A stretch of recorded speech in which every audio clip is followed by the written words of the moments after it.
नमस्कार. आम्ही सारे खवयीच्या या भागात सर्व रसिकांचं मी अतिशय मनापासून स्वागत करतो. परवा काय झालं माहिती का, बऱ्याच दिवसांनी माझा मित्र भेटला अल्लाउद्दीन आहे ना, अल्लाउद्दीन. तो मला बऱ्याच दिवसांनी भेटला. तो मला म्हणाला की काय जरा प्रशांत थोडंसं अर्जंट काम निघालंय, मला बाहेर जायला पाहिजे. आता हा चिराग कुठे ठेवायचा असा मला प्रश्न पडलेला आहे. पण आता कसं आहे, तू माझा विश्वासातला आहे म्हणून मी तुझ्याकडे आलो. तर हा चिराग तुझ्याकडे ठेवशील का? म्हटलं ओके, नो प्रॉब्लेम. आपल्याला काय प्रॉब्लेम आहे, मी घरात नुसताच बसलो होतो ना. आणि पण जाताना मला त्यांनी सांगितलं, हे बघ प्रशांत, एक गोष्ट लक्षात घे, उगाच अचरटाचा काय हातात दिवाय म्हणून घासत बसू नको. तो काही कोणी जिन बिन बाहेर येणार नाही, कारण मी त्याचा पासवर्ड बदललेला आहे. म्हटलं हे काय, बरं ठीक आहे असं म्हणून त्याने तो मला चिराग दिला आणि गेला कामाला. आता आपलं कसं आहे, म्हणजे माणूस कितीही मोठा झाला तरी त्याचं मन काही काही वेळेला लहानच असतं. म्हणजे कसं आहे, हे करू नको असं म्हटलं की आपण ते करायचा प्रयत्न करतो, बरं की नाही. तसं माझं सुरू झालं घासायला चिराग, आकडम पकडम, आबरा काडबरा, त्यानंतर खुलजा सेम सेम, किंवा असं बरंच काय काय घासून घासून झाल्यानंतर काही निष्पन्न होईना. म्हटलं याने सॉलिड काहीतरी गेम केलाय. म्हटलं जाऊ दे, शेवटी थकून बसलो असा खुर्चीसमोर आणि घरातच होतो आणि आळस बिळस असा दिला आणि मस्तपैकी टीव्ही लावला. म्हटलं आपलाच कार्यक्रम आहे, खवय्ये, आपण बघूया काय आहे खवय्ये. आणि असं चिराग इथे ठेवला आणि खवय्ये लावला. आणि ते सुरुवातीचं गाणं आहे ना, आम्ही सारे खवय्ये, असं लागलं आणि ते जिन बाहेर आला. आईला म्हटलं असं आहे गेम काय. तो अल्लाउद्दीन काय करत होता माहितीये का, की आपला जो कार्यक्रम आहे ना, आम्ही सारे खवय्ये, त्यावेळी तो तिथे येऊन बसायचा आणि ते जिनला बाहेर काढायचा. आणि आपण जे सगळे जिन्नस दाखवतो की नाही पदार्थ, ते सगळे जिनला शिकवायचा. आणि मग जिन, आपण जो अर्धा तासाचा एपिसोड करतो तर जिन 1 मिनिटात त्याला करून द्यायचा. अशी त्याने गेम केली होती. म्हणजे बघा, गंमत बघा. म्हणजे सजीव माणसांना तर हा कार्यक्रम आवडतोच, पण काल्पनिक पात्रांना सुद्धा तो आवडायला लागलेला आहे. अशी सगळी गंमत आहे. असो, गंमत ही गंमतच असते, ती फारशी सिरियसली घ्यायची नसते, पण माझ्या मते ही सिरियसली घ्यायला पाहिजे. असो, आज आपण कशासाठी जमलं माहिती का, आज आपण बघणार आहोत मालवणी पदार्थ. आणि मालवणी पदार्थ म्हटल्यावर तुम्हाला माहिती आहे किती टेस्ट असते त्याची, वेगळी छान छान यम्मी टेस्ट असते की नाही.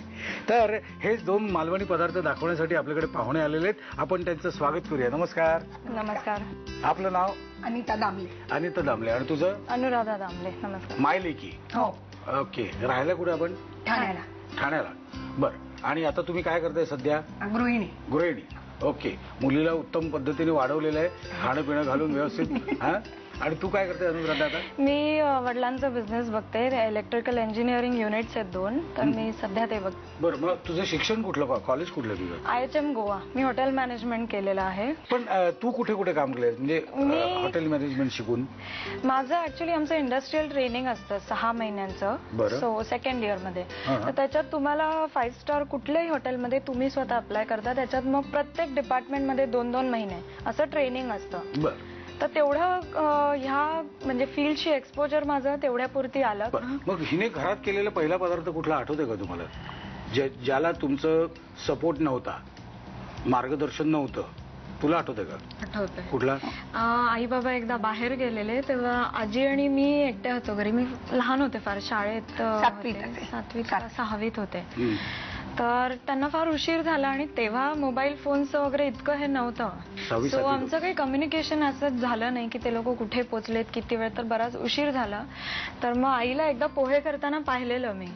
सो तसाच अंदाज लावत म्हणजे ते फार जास्त किलोंमध्ये झाले पोहे ती वेगळी गोष्ट आहे, पण माझा एक एफर्ट दिला मी. कारण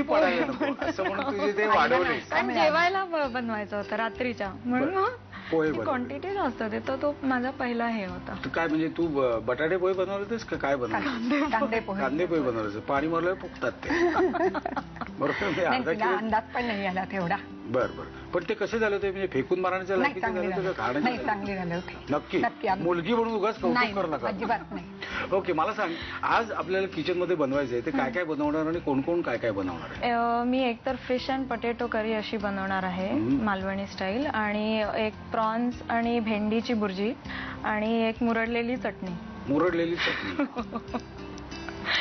बरं, काहीतरी वेगळंच नाव आहे. आपण ह्याच्यावर अजून बोलायचंच आहे, पण आधी आता किचन मध्ये जाऊया. कारण तुम्हाला माहिती आहे, एक गप्पा मारायला लागले, 7-8 मिनिटं झाले की मला भूक लागायला लागते आणि लगेच मला खायला लागतं. त्यामुळे आता किचन कडे जाऊया का अनुराधा? चाल. अनुराधा आता किचन मध्ये आलेली आहे. मला अनुराधा पहिल्यांदा सांग, अनुराधा दामले नावाची मुलगी मालवणी पदार्थ कसा काय बनवते ग? मालवणी कनेक्शन असल्यामुळे. काय कनेक्शन? मोठी बहीण आहे सगळ्यात मोठी तिचे मिस्टर आहेत ते मालवणी आहेत. बरं. नंतर गोव्याला मी 3 वर्ष राहिलेली आहे, तर टोटली गोवनच झालेली आहे मी. बरोबर. सो मग मालवणी जेवणाशी फार संबंध आलाय माझा. ओके, आता आपली पहिली रेसिपी काय आहे? मासे आणि बटाटा करी. मला साहित्य सांगतेस काय काय आहे?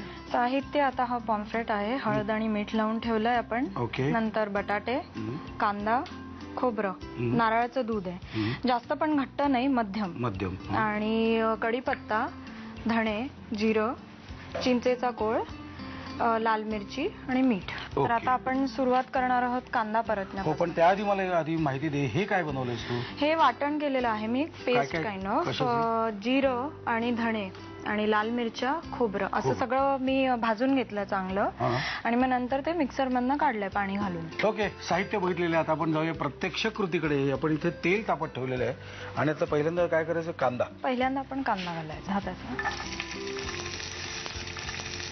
बस एक लाल होईपर्यंत परतायचा. गोव्याला 3 वर्ष होतं ना?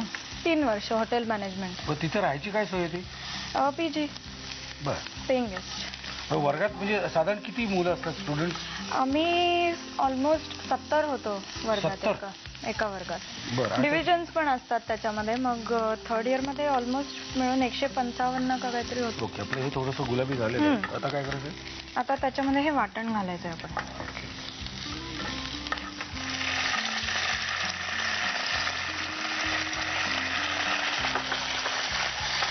आपण वाटणात काय काय घातलं? वाटण्यात आपण जिरं, धणे, लाल मिरची आणि खोबरं असं सगळं भाजून वाटून काढलं. थोडा ठसका लागेल. मस्त वाटत. मिरच्या भरपूर आहेत. 6 ते 7 मिरच्या घातल्यात मी त्याच्यात. अच्छा. लाल मिरच्या जरा तिखट असतं. आणि 1 चमचा जिरं आणि धणे. ओके, आता काय करायचं त्याचं? आता हे जरा नीट भाजून घ्यायचंय आपण. बरं. थोडं लाल होऊ द्या आणि मग त्याच्यामध्ये आपण बटाटा घालायचा. Okay okay. बटाटा घालूया त्याच्यात. आता हो, मी राहिले.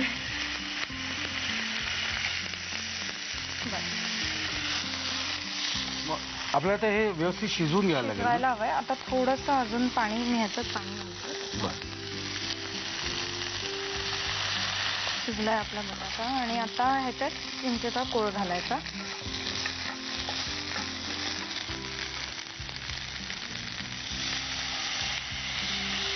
अजून थोडा बस. आता पाणी घालायची वेळ. थोडं पाणी आणि मग नारळाचं दूध. बस.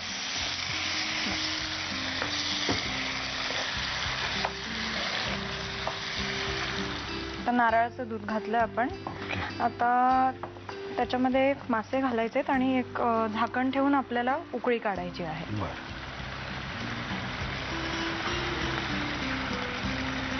याला आपण काय काय लावून ठेवलं का? हळद आणि मीठ लावून किती वेळ ठेवलं. साधारण? एक तासभर पूर्वी लावून ठेवलं तरी चालतं. बरं. काही हरकत नाही.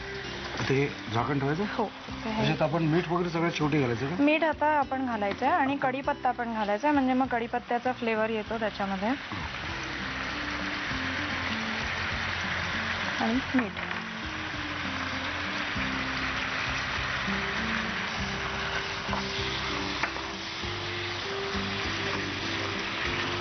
आता त्याच्यावर झाकण ठेवून एक 10 मिनिटं, 8 ते 10 मिनिटं मासे शिजेपर्यंत ठेवायचं. ही झाली डिश. आणि कशावर खाता येईल आपल्याला? राईस बरोबर छान लागते. पण ह्या माशाच्या ऐवजी दुसरा कुठला मासा जाईल याच्यात? तुम्ही रावस यूज करू शकता. कुठलंही जे करीमध्ये वापरता नेहमीचे, म्हणजे ते तुम्ही वापरू शकता त्याच्याऐवजी. हा तुझ्या चॉईस आहे. हा, पॉम्फ्रेट जास्त खमंग आणि जास्त रिच लागतो म्हणून मग मी पॉम्फ्रेट यूज करते. म्हणजे ऍक्च्युली ह्याच्यासाठी पॉम्फ्रेट सगळ्यात बेस्ट आहे. बेस्ट आहे. तुम्हाला जर तो सगळ्यात बेस्ट काय माहितीये का, इथे आमची जी चर्चा आहे ती बघण्यापेक्षा तुम्ही लिहून घ्या साहित्य आणि कृती, म्हणजे काय तुम्हाला बनवता येईल. मासे आणि बटाट्याची करी बनवण्यासाठी लागणारं साहित्य: हळद आणि मीठ लावून ठेवलेली पापलेट, बटाटे, कांदा, ओलं खोबरं, नारळाचं दूध, कढीपत्ता, धणे, जिरं, चिंचेचा कोळ, सुक्या लाल मिरच्या आणि मीठ. कृती: जिरे, धणे, मिरच्या आणि ओलं खोबरं हे मिश्रण भाजून एकत्र वाटून घ्यावं. पॅन मध्ये तेल गरम करून त्यामध्ये कांदा परतून घ्यावा. त्यामध्ये खोबऱ्याचं वाटण आणि बटाट्याचे तुकडे घालून एक वाफ काढावी. या मिश्रणात चिंचेचा कोळ, पाणी, नारळाचं दूध, पापलेटचे तुकडे, कढीपत्ता आणि मीठ घालून करी शिजवून घ्यावी.